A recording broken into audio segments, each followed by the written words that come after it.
낸 적이 있는 것 네, 같습니다. 이 중에 후원금 낸 사람 있습니까? 이 안에 없는 것 문자 같은. 주고받은 분에게 후원금 없는 것 냈습니까? 같습니다. 예. 네, 후원금 주면 국회의원은 이렇게 청문회 할 때 사용할 수 있고 그럴 것 같습니까? 네. 네?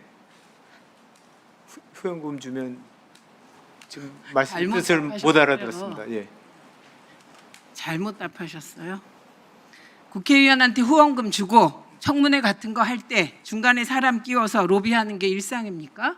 국회의원이 후원금 좀 받으면 사전에 나 이런 거 물을 거야 그렇게 알려줄 것 같아요. 네, 후원금 드린 적 없습니다.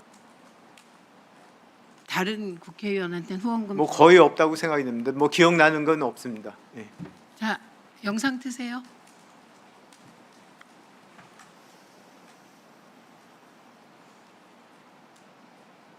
저는 선거운동 아무 한 일도 거죠? 하지 않았어요.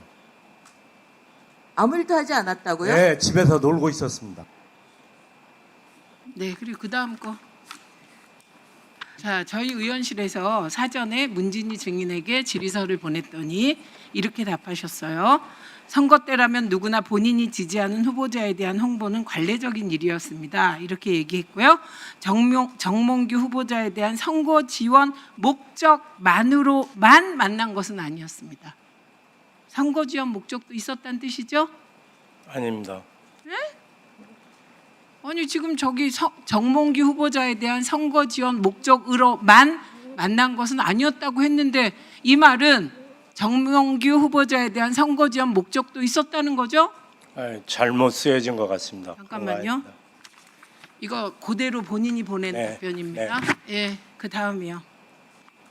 자 이렇게 얘기합니다. 15 플러스 1명 만나거든 내가 남양주 하필이면 남양주까지 갔어요. 저희 지역구. 예, 그런데 저 15명이 왜 꼭 15명인가 궁금하시죠? 넘겨보세요. 55대 대한축구협회 회장 선거인단이 이렇게 구성됩니다. 심판이 15명이에요. 그러니까 7.9%, 15명 만났다. 예, 이 얘기를 본인이 하고 있습니다. 넘기세요. 예, 저쪽 읽어보세요. 이게 정기록 평가관하고의 대화인가 봐요. 이거 뭐 주고받는 얘기입니다. 네, 그 다음이요. 나도 마찬가지고 위원장님도 마찬가지고 우리가 모셨던 사람인데 이 모셨던 사람 누구 얘기하는 거예요? 모르겠습니다. 우리가 모셨던 사람 누구 얘기하는 거예요? 저 지금 띄워지고 있는 얘기하세요. 기록들을 잘 모르겠습니다. 네, 저렇게 거짓말을 하면 아는 것도 몰라지는 겁니다. 저 우리가 모셨던 분은 정몽규 회장으로 보입니다. 그래서 이 전후에 또 어떤 일이 있었냐 살펴봅시다.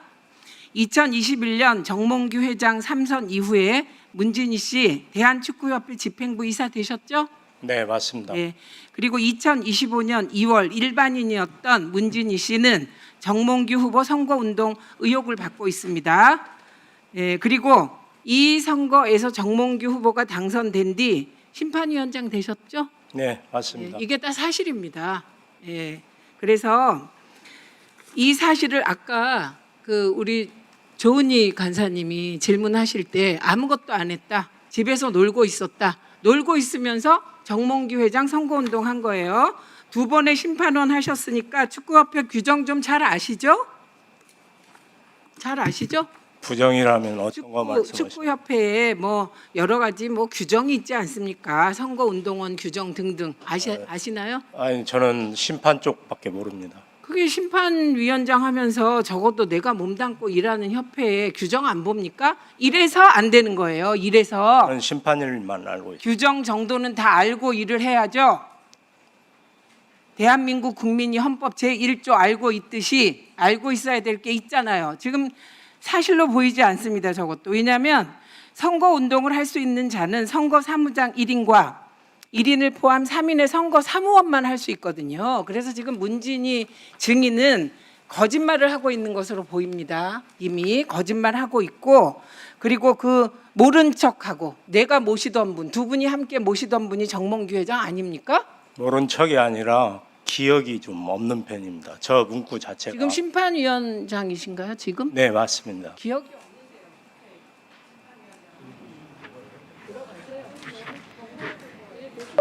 네, 수고하셨습니다.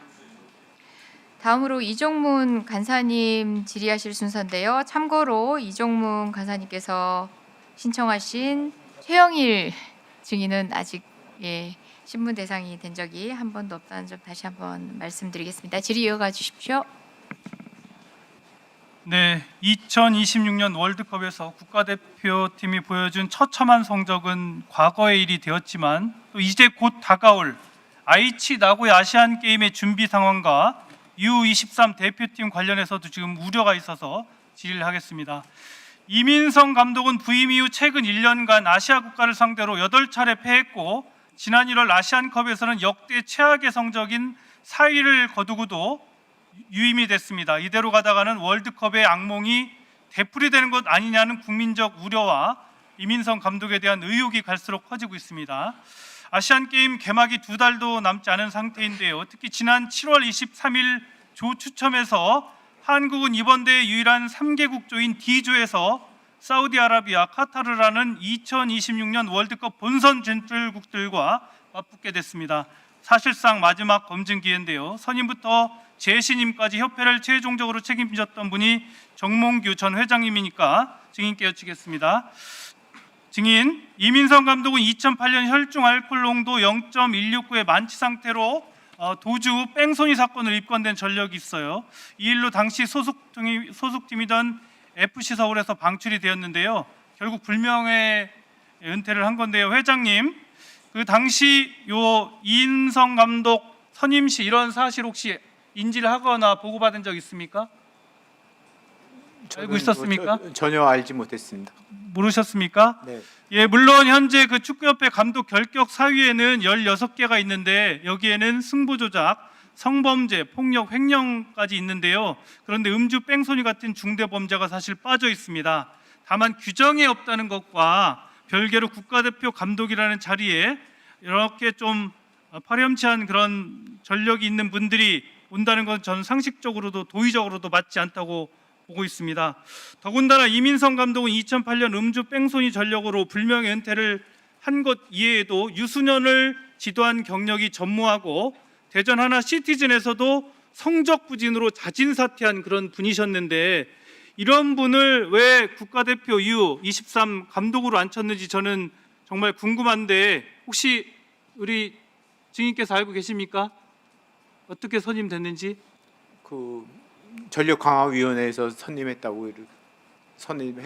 전력강화위원회에서 선임했기 때문에 난 그걸 존중했기 때문에 모른다. 그런데요, 이민성 감독을 뽑은 사람이 현영민 전력강화위원장인데 혹시 알고 계십니까? 예. 현영민 전력강화위원장은 증인께서 45세라는 최연소 지도자 최연소로 발탁하신 분이죠. 예. 예, 그분이 지도자 행정 경력이 전무했지만 증인께서 이런 현영민 씨를 또 왜 전력강화위원장으로 앉힌 이유는 뭡니까? 뭐 상당히 그 능력 있는 분이라고 생각이 되고요. 뭐 해설위원으로서도 상당히 그 그런데 많이 알고 이렇게 있고. 그 현영민 씨가 단 19일 만에 또 이민성 감독을 그 선정을 했습니다. 그런데요, 뭐 아시겠지만 이민성 감독과 현영민 감독은 2002년 월드컵 같은 멤버이기도 하신데 저는 이렇게 또 그런 인맥적인 부분이 또 관여했나 이런 부분을 또 문제 삼지 않을 수가 없고요. 이용수 직무대행께 질문 드리겠습니다. 직무대행께서도 이런 선임 과정 잘 알고 계십니까? 네, 알고 있습니다. 그럼 이 좀 전에 말한 이런 감독의 자격과 관련해서 이렇게 음주, 무면허, 뺑소니 이런 부분은 좀 빠진 부분은 좀 보완해야 되겠다고 생각하는데 어떻게 생각하십니까? 네, 사실은 그 음주 뺑소니는 저도 몰랐고요. 그 기록이 2008년인가 된 거로 기억을 하고, 그래서 그 사항은 당시 공개 채용으로 된 상황에서 그 사항은 고려가 되지 않았던 것으로 생각이 됩니다. 어쨌든 이런 부분을 추가적으로 보완해야 될 필요성이 있다고 느끼시지요? 네, 예. 그리고요, 지금 이용수 위원장님, 40년 만에 저희가 U23이 올림픽 진출에 실패도 했고 아시안컵에서도 역대 최악의 성적을 냈는데요. 더군다나 또 U17은 사상 최저 3전 전패, U17도 광속 탈락을 했습니다. 심지어 과거 아시아 맹주였던 K리그도 올해 아시아 챔피언스 리그에서 12경기 0승 6무 6패로 전원 조기 탈락했는데, 이렇게 지금 한국 축구의 전반적인 위기 인지하고 계십니까? 네, 알고 있습니다. 그럼 이런 문제 어떻게 앞으로 우리 축구협회에서 보완하거나 개선할 생각 있으십니까? 네, 사실은 그 15, 16, 17 유소년을 좀 강화하는데 저희들이 준비를 하고 있는데 그 과정 전체를 여기서 설명드리기는 좀 그럴 것 같고요. 말씀하신 대로 저희들이 청소년, 유소년 시절부터 우리가 원하는 세계적인 수준에 도달하기 위해서 다양한 노력을 기울이고 있다는 것만 알아주시면 고맙겠습니다. 선생님께서는 투명하고 객관적인 선임 기준도 마련하고 한국 축구 시스템 회복 청사진 이 부분 저희 위원실에 좀 보고해 주십시오. 네, 알겠습니다.